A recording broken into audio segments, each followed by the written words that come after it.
ঘুম থেকে জেগেই ভারী বৃষ্টির সাক্ষী হলো সংযুক্ত আরব আমিরাতের সাধারণ মানুষ। আমিরাতের সংবাদ মাধ্যম গালফ নিউজ জানায়, গেল রাতে তাপমাত্রা নেমেছিল 2.2 ডিগ্রিতে।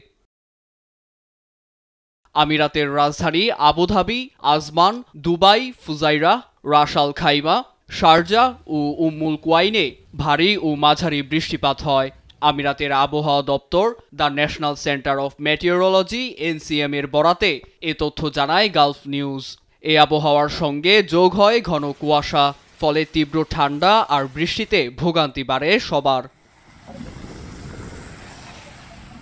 শহরের রাস্তায় জমে পানি, এতে চালক ও পথচারীদের সাবধানতা অবলম্বনের আহ্বান জানিয়েছে স্থানীয় প্রশাসন। আর সড়ক দুর্ঘটনা এড়াতে রাস্তায় নামে পুলিশও।